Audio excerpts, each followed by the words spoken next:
बोले शिव कबीर साहब की। वाह। बोले शिव बालक साहब की।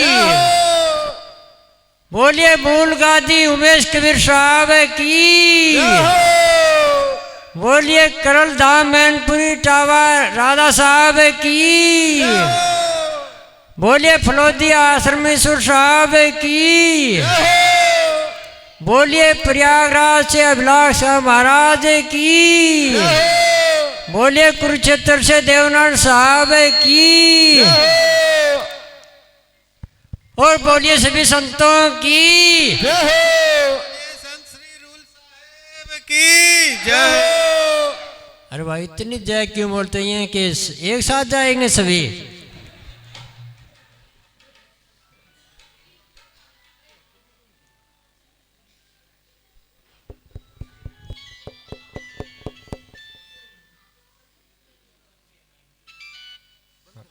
हाँ एक बार सत्संग चले मुबारक हो। धन्यवाद। नहीं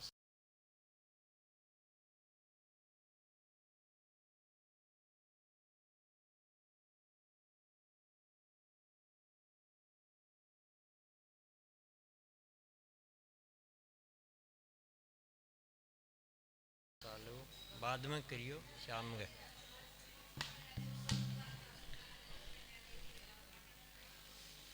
हाँ ध्यान दे के सुनना।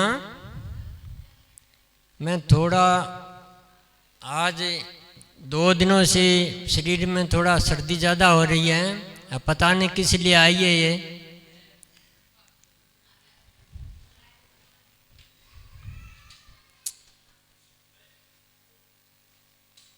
आदरणीय पूजनीय मेरे सतगुरु देव बनवारी साहेब की असीम कृपा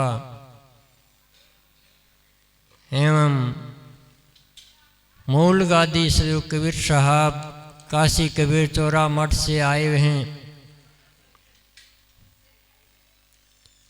उमेश कबीर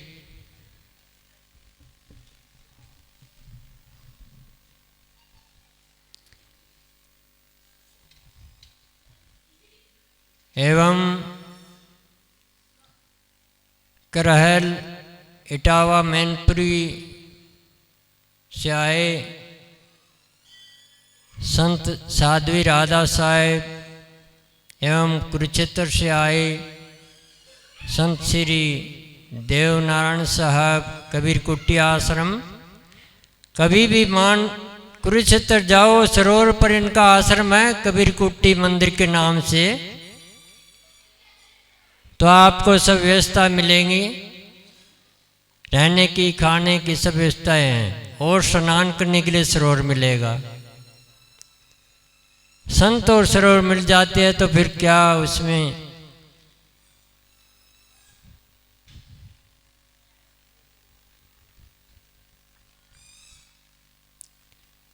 और फलोदी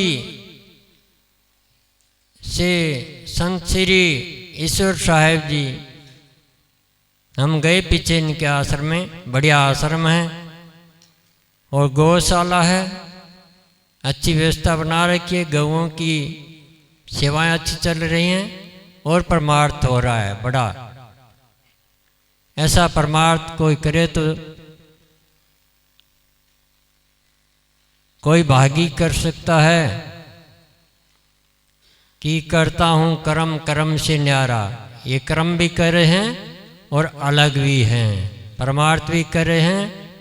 परम प्लस अर्थ कि दूसरे की सेवा करना।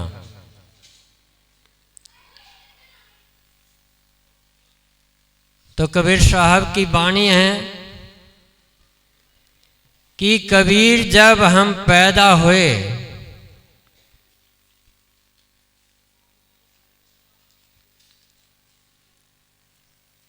कबीर जब हम पैदा हुए जग हंसे हम रोए। ऐसी करनी कर चलो हम हंसे और जग रोए। क्या उल्टा तो नहीं बोल दिया होगा। और हम ना जन्म को रो रहे हैं ना मरण को रो रहे हैं। भाई बच्चा जब जन्म होता है, कबीर साहब कहते हैं जब बच्चा जन्मता है जन्मते ही रोता है और घर वाले हंसते हैं कि मेरे बेटा हो गया, खुशी मनाते हैं। और साहिब की वाणी क्या कह रही है कि कबीर जब हम पैदा हुए जगह से हम रोए। छोटा शिशु होता है वो तो रोता ही है, अचानक देखता है।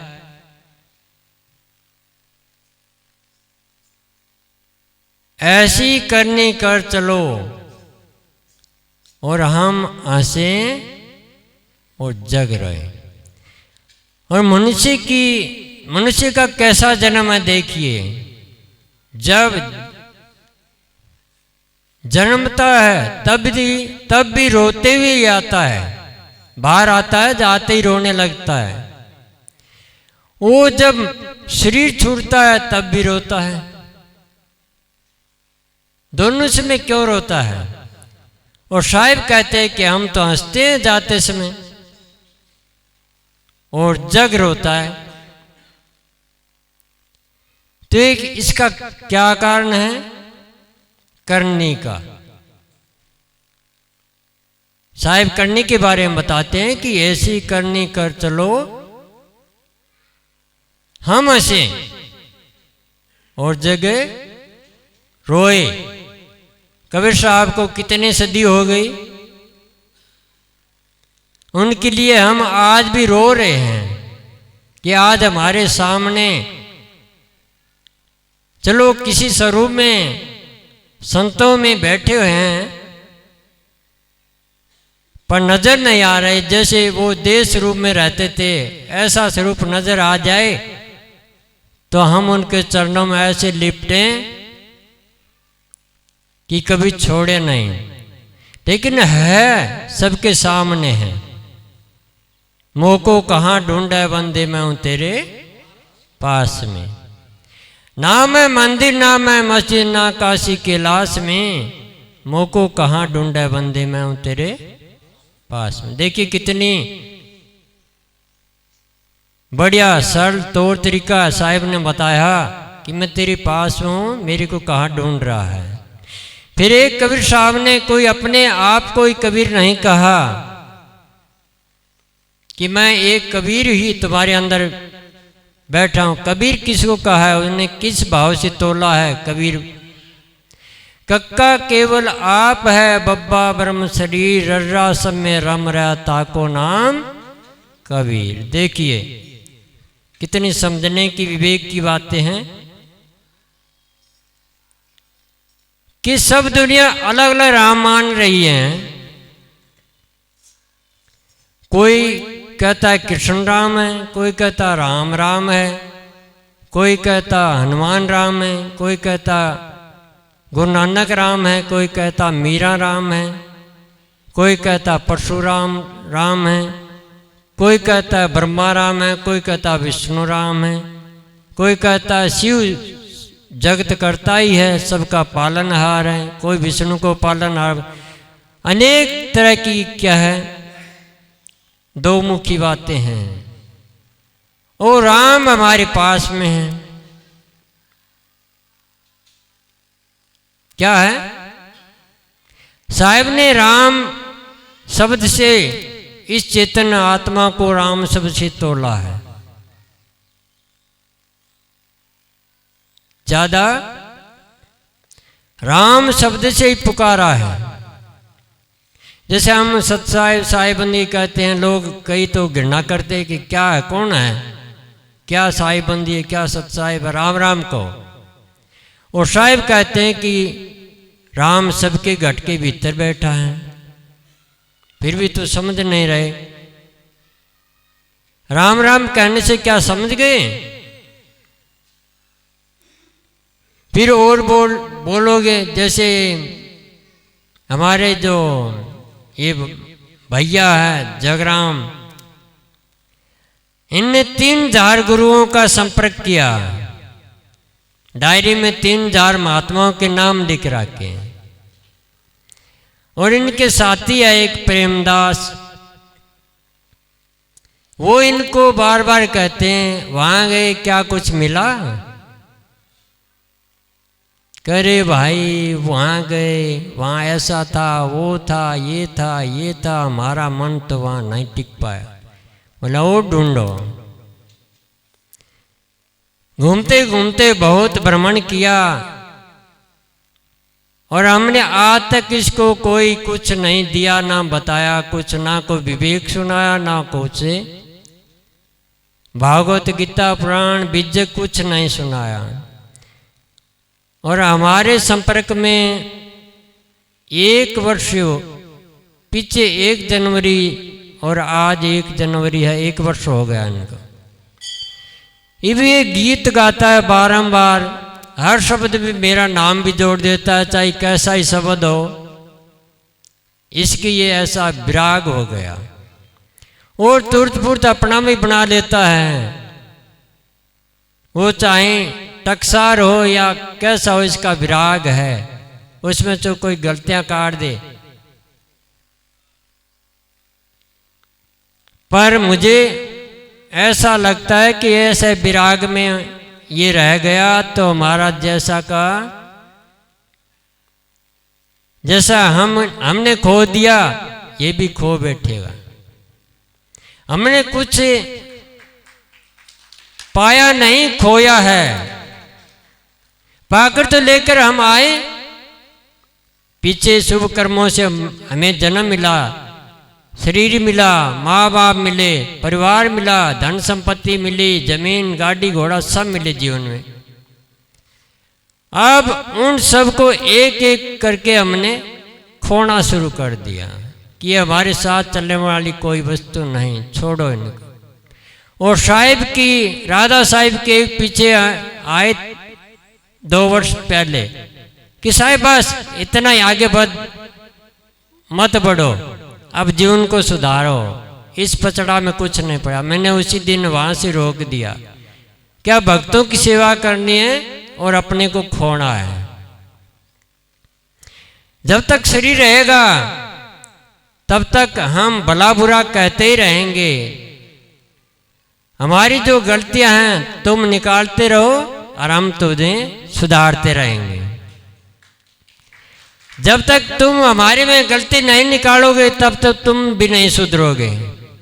मैं पक्का दाव से कहता हूं, तुम गलती मुझ में निकालोगे तो हम सतर्क रहें कि मेरे में ये कमियां हैं और इस कमी को दूर करके भक्तों को सुधार की बातें कहें।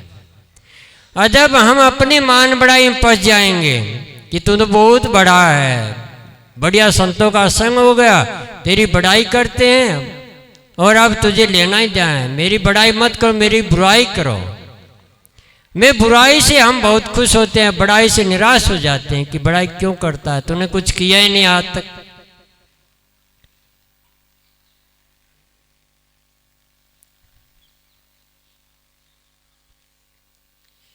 लेकिन हमारी जो इतिहास कोई कहे मेरे पास रहने वाला तो पूरी रामायण बन जाए। और मेरे मुख से मैं कहूं तो कुछ भी नहीं।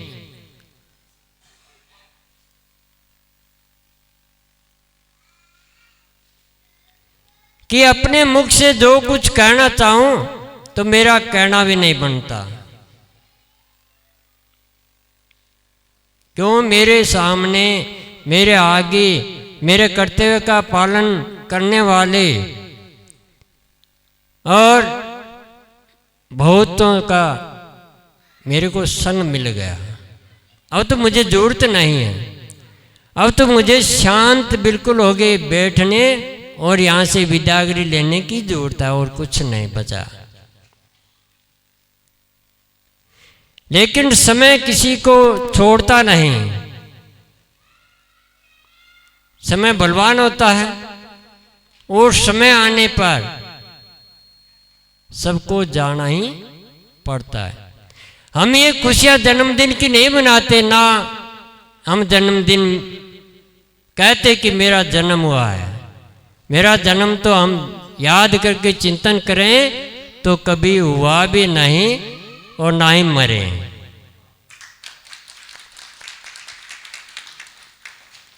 साहिब की वाणी कह रही है, हम नहीं कह रहे हैं। कबीर साहब की वाणी एक ऐसी चिंगारियां है जो सबको जला देती है।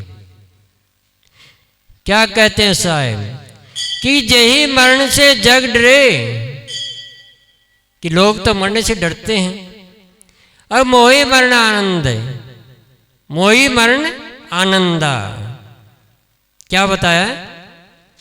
अब आज किसी को कह दिया तुम मर जा तो गले गल जाएगा, गालियां निकाले, क्यों मर जाऊं, अभी तो मेरा बेटा कुंवारा है, पोता कुंवारा है, तुम मरो। और साहिब कहते कि जय मरण से जग डरे, मोही मरण आनंदा, कब मरियो कब पाइयो पूर्ण ब्रह्म नंदा। देखिए कितनी विवेक की बात है कि सब कुछ मरने से ही मिलता है, जीते जी कुछ नहीं मिलता। और पूजा भी मरने के बाद में ही होता है। हमारा भारत देश में तो पूजा मरने के बाद में, जला देने के बाद में होती है। आज 100, 200, 500 लोग इकट्ठे हैं और जब शरीर छोड़ जाएंगे तब देखिए यहाँ माथा रगड़ने के लिए हजारों लोग इकट्ठे हो जाएंगे। ये क्या कर्म हुआ? सामने तो गालियां निकालते हैं, सामने बुरा कहते हैं, सामने पता नहीं क्या क्या कहते रहते हैं, और मरने के बाद में उसकी पूजा हो जाती है। मूर्ति रख लेते हैं, दीवा लगाते हैं, अगरबत्ती लगाते हैं, आरती करते हैं, वंदना करते हैं, प्रसाद चढ़ाते हैं। क्या कौन खाएगा प्रसाद? वो प्रसाद तो आज जो बन रहा है ये जिंदाराम खा रहा है, जिंदाराम ही कर रहा है, जिंदाराम ही दे रहा है, जिंदाराम ही बोल रहा है, और जिंदाराम ही ले रहा है, जिंदाराम ही दे रहा है। ये है सबसे प्रत्यक्ष प्रमाण। हम तो कहते हैं कि जो मैंने प्रैक्टिकल किया है, सब पूजन हवन यज्ञ तीर्थ व्रत पूजा झाड़ा मंत्र सब करके देख लिया, लेकिन हम 10-11 वर्षों से निर्लेप और निसंग और सबसे अलग हो गए कि इनमें कुछ नहीं रखा। अब हमें हमारा जीवन ऐसा सुंदर बनाना कि दुनिया पीछे से याद करती रहे और रोते रहे और हम हंसते से जाए। हमारे मन में तो यही भावना, फिर पता नहीं इस शरीर में क्या क्या छुपा हुआ है, कहीं निकल आए तुरंत ही पलक में क्या हो जाए। मृत्यु रोग बुढ़ापा सब में आता है और पता नहीं किसमें कैसा कैसा रोग आ जाता है। पिछले दफा देखे आपने 2 वर्ष पहले हमारे गुरुजी यहाँ आए, शरीर से बिल्कुल ऐसे दिखाई दे कुछ नहीं था कि, और 1 वर्ष के अंदर ही उनमें इतना रोग पैदा हो गया कि वो 6 महीने के अंदर विदाई हो गए। तो ये पता नहीं कि सुरनर मुनियो देवता 7 दीपनो कंड, कहे कबीर सब भोग्या दे दरे का दंड। चाहे संत हो, साधु हो, सन्यासी हो, कोई कर्म भोग बाकी रह जाता है और भोग शरीर में ही पूरे होते हैं। तो उनका कर्म भोग समय पूरा हो गया और उन्होंने जो भोगना सो भोग लिया। उसमें हमारी तुम्हारी क्या कसूर है? और हम तुम कहे उसमें कोई कमियां निकाले तो भी हमारा कहना गलत है। रोग किसी के हो सकता है। महात्मा बुद्ध ने कहा नहीं, रोग मृत्यु और बुढ़ापा, इन 3 चीजों से महात्मा बुद्ध को ज्ञान हुआ। और बुद्ध की एक वाणी कहती है, क्या कहते हैं महात्मा बुद्ध? एक बार महात्मा बुद्ध सत्संग कर रहे थे,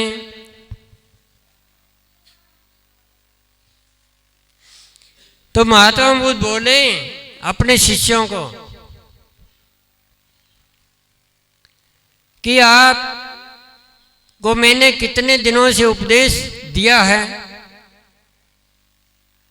क्या मेरा उपदेश आप लोगों के लगा है? शिष्य बोले, जी हाँ, आपका उपदेश हमें खूब लगा है। क्या निभाओगे? कहाँ, जरूर, जो आपकी आज्ञा हो।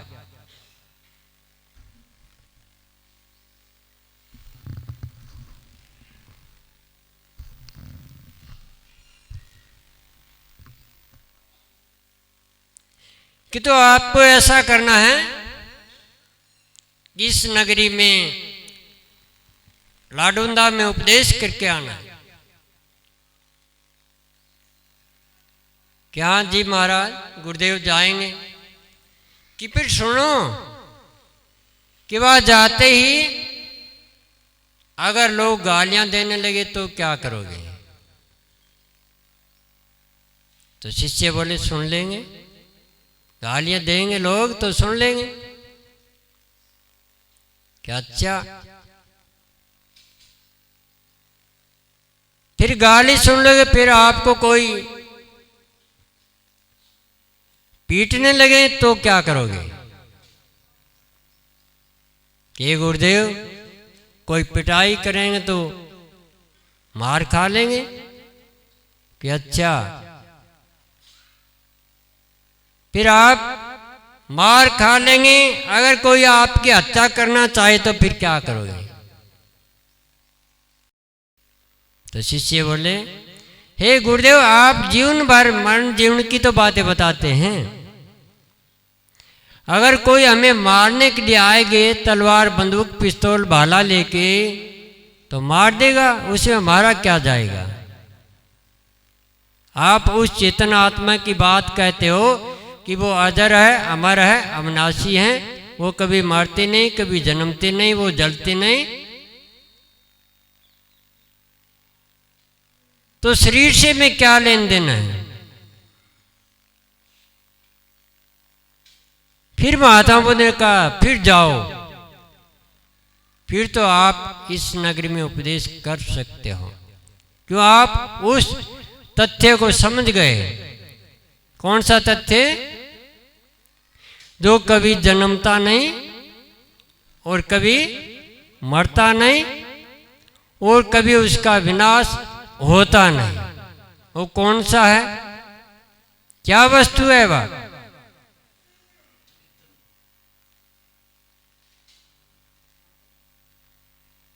अरे चेतन तो कीड़ी में भी है, चिंटी में भी है।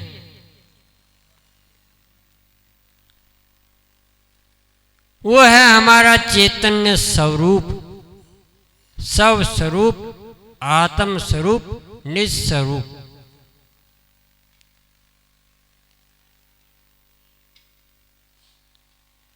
तो जिस तथ्य को हम समझ गए, अपने आपा को समझ गए, अपने आपा को ही निज स्वरूप कहते हैं।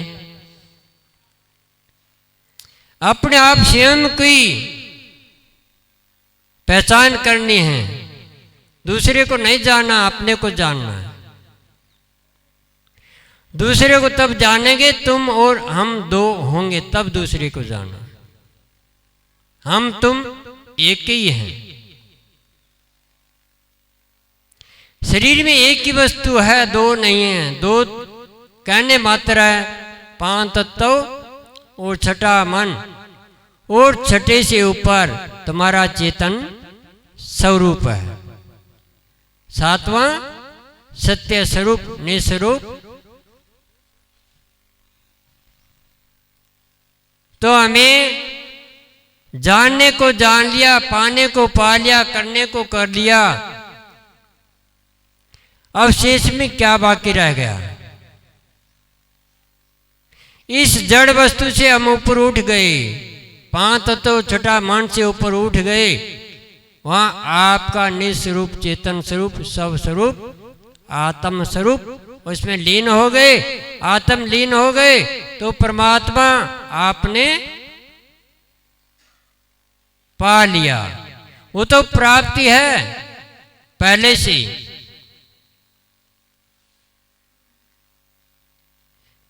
तो ज़्यादा तो मैं नहीं कहूँगा, 2 शब्द, एक शब्द हम कह दें, आप लोगों की आज्ञा होता। फिर